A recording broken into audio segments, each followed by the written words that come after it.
Right, the question here is a person who hasn't been tested. That means tested, that means got no tries. Doesn't mean he's got no aqeedah. No, it doesn't mean that. But it means that you need to know that if you haven't been tested, not to be deceived, not to be overconfident. You look, nothing harms me. Why? Because I've got aqeedah sahiha. You could be overconfident here, and then it will lead you to then make riya, or make him to adopt not aqeedah sahiha. You're thinking upon the aqeedah sahiha, as Allah subhanahu wa ta'ala, He said, قُلْ هَلْ نُنَبِّئُكُمْ بِالْأَخْسَرِينَ أَعْمَالًا الَّذِينَ ضَلَّ سَعْيُهُمْ فِي الْحَيَاةِ الدُّنْيَا وَهُمْ يَحْسَبُونَ أَنَّهُمْ يُحْسِنُونَ صُنْعًا. Shall we inform you about the great losers in this life? The ones and the hereafter? The ones who have done deeds and they think they're doing good deeds, but yet their deeds, they're not good. They are invalid. So they have lost them here, and the hereafter they will be from the losers. So for the person who hasn't been tried, it doesn't mean that you are upon aqeedah sahiha. And if you have been tried, it doesn't mean that you are on aqeedah not sahiha. But if you have been tried, you have to endure that patiently and hope for the reward from Allah Azza wa Jal, and you will get a lot of reward. For the Prophet ﷺ, he said, إِنَّ مَعْشَرَ الْأَنْبِيَاءِ يُضَعَّفُ ذَنَا الْبَلَاءِ كَمَا يُضَعَّفُ ذَنَا الْجَزَاءِ. That is, we prophets, we have multiple of calamities, just like we have multiple of rewards. Just like if you have multiple rewards, Allah gives you multiple calamities. That is why the Prophet ﷺ, when he was passing through his death, he got the most severe moments of death. So there is no sort of fascination, or there is no, you could say, boasting about my so-and-so, relative had died in the most easiest way. You could say that, oh, mashallah, he must be righteous.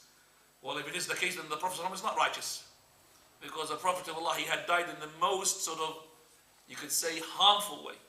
And that is why Aisha radiallahu anha, she said, I will never be happy if I've heard that somebody, he told me that he died relaxingly. Relaxed. When he was like in his bed and he slept. Because you don't know what took place. You can't see it. There's maybe something there, but you could see nothing. He just had a pill and that's it, committed suicide. No pain. That's what the people believe. Because I have seen the Prophet ﷺ, how he used to suffer from the death stupors. That is the death stupor. This is the sakarat al-maut. Everybody will have the sakarat al-maut. Drunkenness of death. You'll be in a state of drunkenness. So the Prophet of Allah, he was suffering from those. And he was the Prophet of Allah. So if a person, for example, died through a pain, it doesn't mean, oh, he must have been doing very bad, naughty things. And if he died, looks like for you, mashallah, relaxingly, he must be a righteous person. It doesn't mean that. Okay? Now. So if a believer fails some of the trials that he goes through, should the first place he look at is it Aqeedah, or? If a person, a believer, he fails some of the trials that he goes through. If a person fails, that means to go through the trials.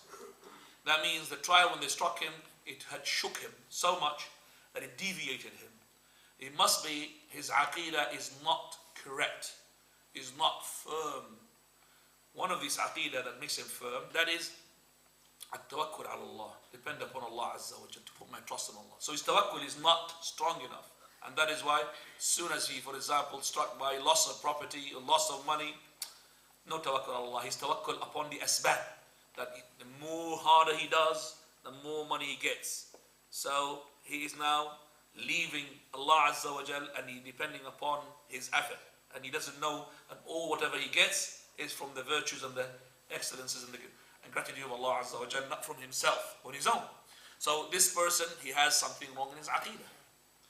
And of course, it depends upon how you have failed. And then it will tell you, for example, if you've lost your patience. And he said, I want no patience. And the Prophet ﷺ had told us that the key for the success is patience. What made Abu Bakr radiallahu anhu warda to stay firm amongst the whole company? Because his aqeedah was the best.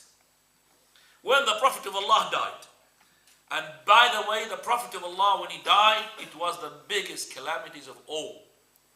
For the Prophet of Allah, he said, if any one of you struck with a calamity, the death of his own son, his most beloved son, or his most beloved wife, then let him remember the calamity of my death. For verily it is the most severest calamity. To the believer, of course. To the person who is not, oh, the Prophet of Allah died. Yeah, he died.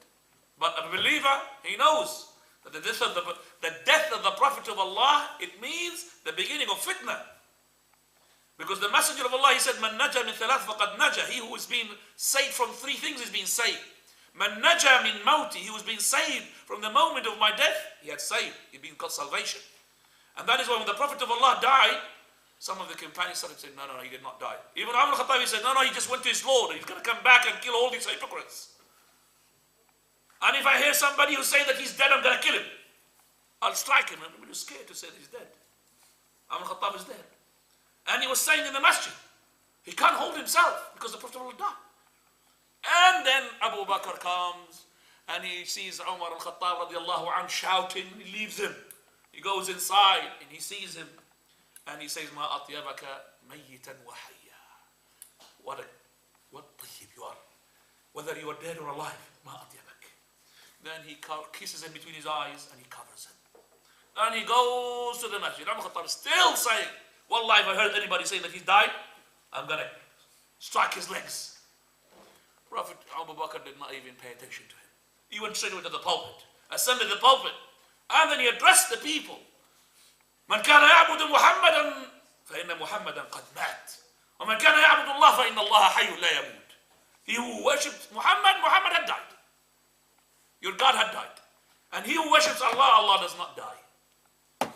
And then he mentioned the verse أفإن مات أو قتل انقلبتم على أعقابكم وما كان محمد إلا رسول قد خلت من قبله الرسل أفإن مات أو قتل انقلبتم على أعقابكم. That is, the Prophet Muhammad is just only a prophet whom the messenger that preceded him. If he had to die, you go back on your heels. Straight away, when Umar al-Khattab heard these words going into his ears, he folded on his knees.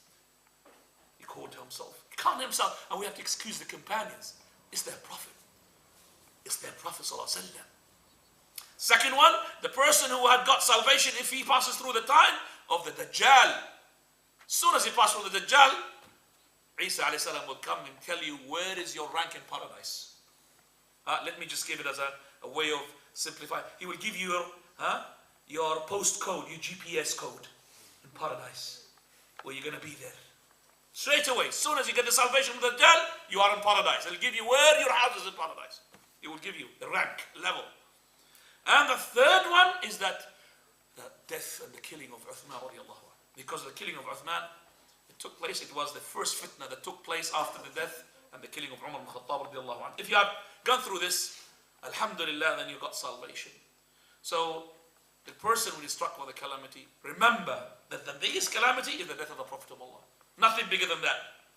If you are, alhamdulillah, missing that with Aqeedah, and I'm pretty sure you'll hold yourself and you'll do the right thing. And remember, the patience is the first strike of this calamity, not later. So the first thing that you say, what comes out of your mouth, this will be counted. So if you struck with the calamity, you said, Inna lillahi wa inna ilayhi raji'un. Allahumma ajurni fi musibati wa akhlifi khayran minha. You get it. But if you said, why me? La hawla, he was too young. I shouldn't have lost him.